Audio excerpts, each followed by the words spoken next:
கிருபையால அவனுடைய நாட்டத்தினால உங்களுடைய நீண்ட நாளுடைய கனவுகள், உங்களுடைய ஆசைகள், இந்த இடத்துல நிற்கணும், அறமை பார்க்கணும், மக்காவை பார்க்கணும், மக்கால நம்மளுடைய காலடி படணும் அப்படிங்கிறது உங்களுடைய வாழ்நாள் கனவு. அல்லாஹ் இந்த நாளில் நல்லா கொடுத்துருக்கான். அல்லாஹுக்கே எல்லாம் முடியும்.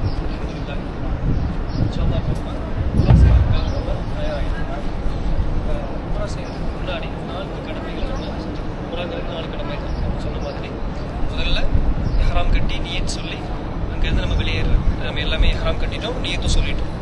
2வது கடமை காபத்துல்லாவை 7 தடவை தவாஃப் செய்கிறது. 3வது சஃபா மலைக்கு மருவா மலைக்கு மத்தியில் 7 தடவை நடக்கிறது. 4வது ஆண்கள் முட்டை அடிக்கிறது, பெண்கள் முடி வெட்டுறது. இந்த 4 கடமை தான் உம்ராவுடைய கடமை. இன்ஷா அல்லாஹ் இப்போ நம்ம ஃபஜர் தொழுதுட்டு ஆரம்பித்தா ஒரு 8:30-9 மணிக்குள்ளே உம்ராவை நம்ம ஈஸியாக முடிச்சிருக்கோம். இப்போ ஆண்கள் முட்டை என்ன செய்யணும், தவாஃப் ஆரம்பிக்கும். உம்ராவுடைய தவாஃப் வலது தொழுவதுக்கு ஓப்பன் பண்ணிக்கலாம். இந்த மாதிரி காமிங்க, கை தூங்க.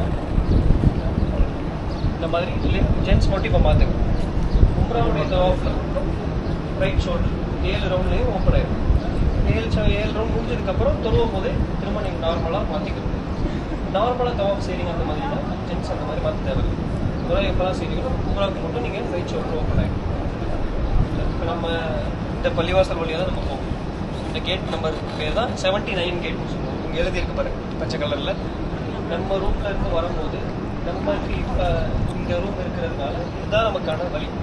இப்போ நம்ம வழியாக வந்தாலும் இந்த வழியாக தான் நம்ம 79வது நம்பர் கேட் வழியாக தான் நம்ம பள்ளிவாசல் போகிறோம். ஆட்கள் மட்டும் எப்போவுமே இந்த எஹ்ராமுடைய உடுத்திருந்தால் மட்டும்தான் இந்த கேட்டு வழியாக அலோவ் பண்ணுவோம். இது இல்லாமல் கலர் ட்ரெஸ்ஸில் வந்தோம், வேறு ட்ரெஸ்ஸில் வந்தோம்னா இந்த கேட்டுக்குள்ளே அனுமதிக்க மாட்டாங்க. வேறு கேட்டு வழியாக தான் அனுமதிக்கும். பெண்களுக்கு அந்த பிரச்சனை எப்படி வந்தாலும் எப்போ வேணாலும் காபாக்கு பக்கத்தில் போகணும்.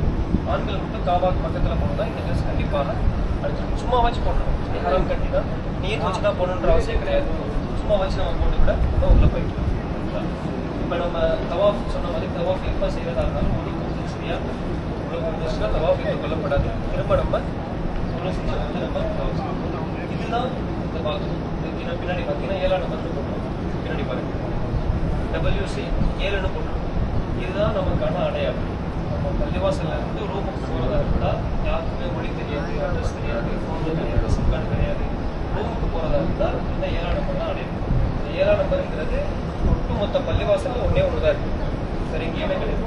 யார்கிட்ட WC 7ன்னு கேட்டாலும் யார் கேட்டாலும் சொல்லிடுவாங்க. தெரியாதவங்க ஃபோட்டோ எடுத்து வச்சுக்கோங்க. இங்கேருந்து உள்ளே போகும்போது பள்ளிவாசலுக்குள்ள நம்பர் போட்டுருவோம். 79, 89, 80, 82 போட்டுருவோம். உள்ளே இருந்து வெளியில் வரும்போது எந்த நம்பருமே இருக்காது. எல்லா வழியும் ரவுண்டாக ஒரே மாதிரி தான் இருக்கும். அதனால வெளியில் எந்த கேட்டு வழியாக வெளியில் போலீஸ் அனுப்பி விட்டுட்டாலும் இதுதான் நமக்கு அடையாளம்.